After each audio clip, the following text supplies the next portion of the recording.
Hi guys, welcome back to my channel. I am Diksha Joshi. I hope आप सभी की preparation बहुत अच्छी चल रही है। अभी नवंबर होने को आ गया है एंड और अभी आपके पास जो टाइम बचता है वो है आपका दिसंबर का टाइम।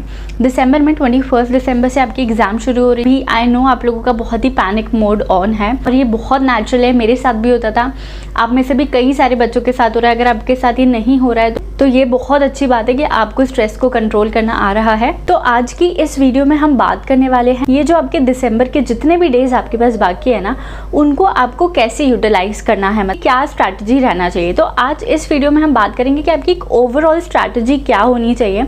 ये मेरा एक सजेशन है, हो सकता है आपके पास ऑलरेडी कोई स्ट्रैटेजी हो, इससे ज़्यादा बेटर स्ट्रैटेजी हो तो आप उस पर बिल्कुल स्टिक रहना, आप इन्फ्लुएंस मत होना। बट अगर हाँ आपको लग रहा है कि हमारे पास कोई स्ट्रैटेजी नहीं है या फिर आपको ये सही लग रही है तो आप इस चीज़ को फॉलो कर सकते हो। अभी हम CS एग्जीक्यूटिव के उन बच्चों की बात करते हैं जो कि एक ग्रुप देने वाले हैं दिसंबर में। तो जो लोग एक ग्रुप देने वाले हैं मतलब उनके पास है 4 सब्जेक्ट्स, राइट। अगर अभी हम देखें, कल है 1 दिसंबर से लेके 20 दिसंबर तक आपके पास जो है वो टाइम है आपके रिवीजन का। तो अभी आपको रिवीजन कैसे करना है कि जो लास्ट के 2 डेज है ना वो तो आप फर्स्ट पेपर के लिए अलग ही हटा कर रख दो, ठीक है। तो अभी हमारे पास 20 में से कितने डेज बाकी है, 18 डेज बाकी है। और अब आप इन 18 डेज को क्या कर दो, डिवाइड कर दो 4 से। तो मतलब आपके पास हर सब्जेक्ट पढ़ने के लिए क्या है, 4.5 डेज है। ये मैं आपको मेरी स्ट्रैटेजी बता रही हूँ कि मैं लास्ट में ऐसे करती थी कि मैं डिवाइड कर लेती थी जितने भी सब्जेक्ट्स है उनसे, और आखिरी के 2 दिन या 3 दिन अगर मुझे लग रहा है कि वो पेपर बहुत डिफिकल्ट है, मुझे नहीं बनेगा इतनी फटाफट, तो 3 दिन मैं आगे से क्या कर देती थी, हटा देती थी कि वो दिन तो मैं फर्स्ट पेपर के लिए ही रखे हैं। 2 डेज इसलिए कह रही हूँ क्योंकि हम जो हमारा बाकी ड्यूरेशन है, जो हमारे 18 डेज है, हम उसको भी क्या कर रहे हैं, डिवाइड कर रहे हैं 4 में, दैट इज 4 पेपर्स में। मतलब हम हमारे फर्स्ट पेपर को भी क्या कर रहे हैं, उसमें इंक्लूड कर रहे हैं। तो आपको चारों सब्जेक्ट्स जो है वो आपको 4.5 डेज में कंप्लीट करना है। एक चीज़ हो गई ये वाली चीज़ कि आपको क्या करना है, 4.5 डेज में आपने सारे सब्जेक्ट्स को डिवाइड कर लिया। दूसरी स्ट्रैटेजी ये हो सकती है कि आप सारे सब्जेक्ट्स को 4 दिन दो और 2 दिन आप अलग ही निकाल दो, और उन 2 दिन में क्या करो, आप सारे सब्जेक्ट्स के क्वेश्चन सॉल्व करो या तो स्कैनर्स देखो, हाफ डे को आप इस तरीके से भी कर सकते हो कि 2 दिन आपने पूरे सारे स्कैनर्स देख लिए और 4 दिन आपने सबको एलोकेट कर दिया। ये टोटली उस चीज़ पर डिपेंड करता है कि आपकी प्रिपरेशन जो है वो कैसी है। ये हो गया हमारा एक ग्रुप वाले बच्चों के लिए। हम उन बच्चों की बात करते हैं जो 2 ग्रुप दे रहे हैं, मतलब उनको देना है टोटल 8 पेपर्स। तो उनके लिए भी सेम चीज़ होगी, शुरू के आप 2 दिन हटा दो और उसके बाद आपका जो टाइम है 18 डेज है उसको आप डिवाइड कर दो 8 से, ठीक है। अब जितने भी डेज हैं आप उनको क्या करोगे, उनमें आप अपने सब्जेक्ट्स को एलोकेट कर लो। Now the second thing is कि अब क्या पॉइंट आता है कि हम किस सीक्वेंस में सब्जेक्ट्स को उठाएं। यहाँ पे मैं आपको अपना तरीका बता रही हूँ। What I used to do was कि जो मेरा लास्ट पेपर है ना उसको मैं उठाती थी सबसे पहले। मैं क्या करती थी, जो मेरा लास्ट पेपर है ना उसको मैं सबसे पहले उठाती थी और मैं इसी ऑर्डर में चलती थी। सबसे पहले मैं लास्ट पेपर का पढ़ती थी, उसके बाद उससे पहले वाले पेपर का, उसके बाद उससे पहले वाले पेपर का, एंड देन लास्ट में फर्स्ट पेपर का। अभी फर्स्ट पेपर में एक बेनिफिट हो जाता है कि आपके पास 2 दिन तो जो पूरे आपने डेडिकेटेडली उस फर्स्ट पेपर के लिए निकाल रखे अलग से, और आपके पास एडिशनल 4.5 डेज हो जाते हैं अगर आप एक ग्रुप दे रहे हो तो मतलब टोटल आपके पास 6.5 डेज हो गए फर्स्ट पेपर के लिए। और लोगों का ये क्वेश्चन होगा कि क्यों हम फर्स्ट पेपर को क्यों इतना इंपॉर्टेंस दे रहे हैं, सबको हम 4.5 डेज पढ़ रहे हैं और फर्स्ट पेपर को 6.5 डेज दे रहे हैं। अभी ऐसा भी तो हो सकता है मैडम कि हम लास्ट पेपर का हम पढ़ तो रहे पर लास्ट पेपर आते आते हम भूल जाए। हाँ, ये पॉइंट आपका सही है। हो सकता है ना बहुत सारे बच्चों को ये डाउट आ रहा होगा कि यार अगर हम लास्ट पेपर का हम इतनी पहले पढ़ रहे हैं, अभी लास्ट पेपर तो सबसे लास्ट में, तो तब तक पहुँचते तो हम भूल जाएंगे। तो ये सेम चीज़ ना मुझे भी उस टाइम पे लगती थी।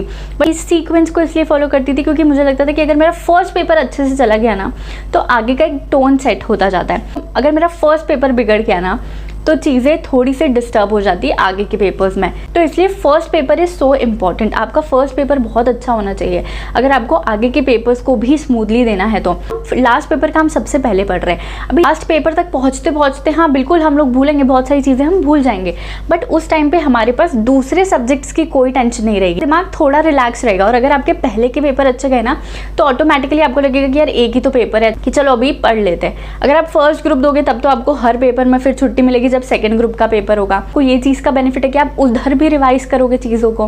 पर अगर आप दोनों ग्रुप दे रहे हो तब आपके लिए थोड़ा सा हैक्टिक होगा। दोनों ग्रुप के लिए आप क्या स्ट्रैटेजी रख सकते हो उसकी भी अगर आप लोग बोलोगे तो मैं उसके ऊपर भी वीडियो बना दूंगी।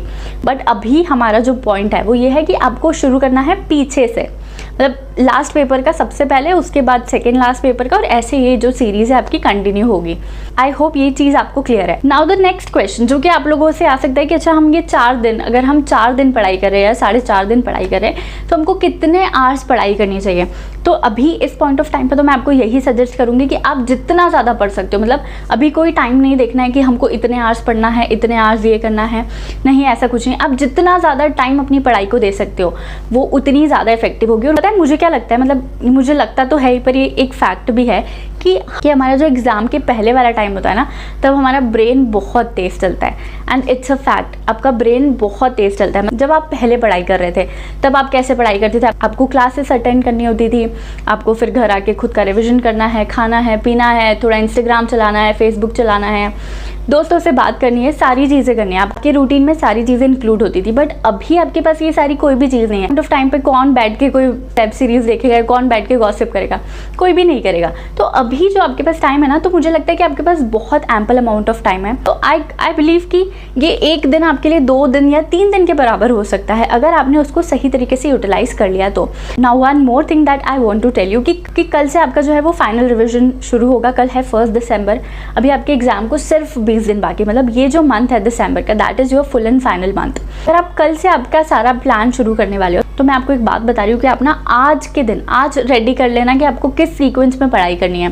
ये टिप आपके लिए बहुत बेनिफिशियल होगी। आप आज बैठ के पूरा 20 दिन का प्लान होना चाहिए आपके पास कि आपको किस दिन पे क्या चीज़ को कवर करना है और आपको उसके ऊपर स्टिक रहना है, ठीक है? क्योंकि अभी ये कोई एक्सक्यूज़ चलेगा ही नहीं कि हम नहीं कर पाए। मतलब क्या होता है? ऐसा कुछ नहीं होता है, आप बिल्कुल कर पाओगे। आज आपका एक गोल पेपर पर सेट होना चाहिए कि आपको हर दिन में क्या क्या चीज़ करनी है। उसके बाद वही गोल आपको माइंड में सेट करना है कि मैं कर सकता हूँ। नहीं हुआ तो ये इस चीज़ पर तो जाना ही नहीं है। बिल्कुल होगा, क्यों नहीं होगा? होगा, बिल्कुल होगा। करेंगे तो बिल्कुल होगा। एक बात को हमेशा याद रखना, करने से ही होता है। ये मेरे पापा मुझे इतना बोलते थे, इनफैक्ट वो मुझे अभी भी बोलते। कई बार ऐसी सिचुएशन होती है ना मेरी लाइफ में भी कि मुझे लगता है यार मैं क्या चल रहा है, क्या हो रहा है, क्या नहीं हो रहा है, मुझसे नहीं हो रहा है, तो हमेशा यही कहते हैं करने से ही होगा। उनकी टोन भी ऐसी ही रहती है। मैं अपने पापा का मंत्र आपको दे रही हूँ, करने से ही होगा। जब भी लगे नहीं हो रहा है, बस खुद को रिमाइंड करो करने से ही होगा and you can do it. I know you can do it. मैं तो वेट कर रही हूँ बिल्कुल एग्जाम खत्म होने का, रिजल्ट आने का, कि कब आप लोग मुझे गुड न्यूज़ दोगे कि पास हो गया, 2 ग्रुप निकल गए, ग्रुप निकल गया। I am just waiting for that. So अभी इस वीडियो को वाइंड अप करते हैं। कोई डाउट है आप मुझे कमेंट सेक्शन में बोल सकते हो। और एक और बात है, इंस्टाग्राम में बहुत सारे मैसेजेस मेरे अभी तक पेंडिंग पड़े हुए हैं। अभी क्या हो रहा है कि बहुत सारे जून अटेम्प्ट के बच्चों के क्वेश्चंस है, बहुत सारे दिसंबर वालों के क्वेश्चंस है, और इतने ज़्यादा क्वेश्चंस हो चुके हैं कि मुझे टाइम नहीं मिल रहा है कि मैं उनको एक एक को बैठ कर जवाब दूँ। अगर ऐसा हुआ है कि आपने मुझे इंस्टा पे मैसेज किया है, मैं नहीं देख पाई हूँ, मैं नहीं रिप्लाई कर पाई हूँ, या फिर मैंने देख लिया है बट मैं रिप्लाई नहीं कर पाई हूँ, क्योंकि वो इतने सारे मैसेजेस है यार। अभी मुझे समझ ही नहीं आ रहा कौन से बच्चे जून के, कौन से दिसंबर के। या तो अगर आपका दिसंबर अटेम्प्ट है, आप पहले ऊपर लिख दो कि दिसंबर अटेम्प्ट, ताकि मैं उस क्वेश्चन को पहले ले लूँ। I hope you like this video. If you like this video please like, share and comment and subscribe my channel. और आप इस वीडियो को उन दोस्तों के साथ भी शेयर कर दो जो आपको लगता है कि उनको अभी इस वीडियो की ज़रूरत है। एंड जाने से पहले last, if you have not yet subscribe my channel please go and subscribe my channel. Bye bye, take care, all the very best. Tension नहीं लेना है, हमेशा याद रखना है करने से ही होगा। Bye bye.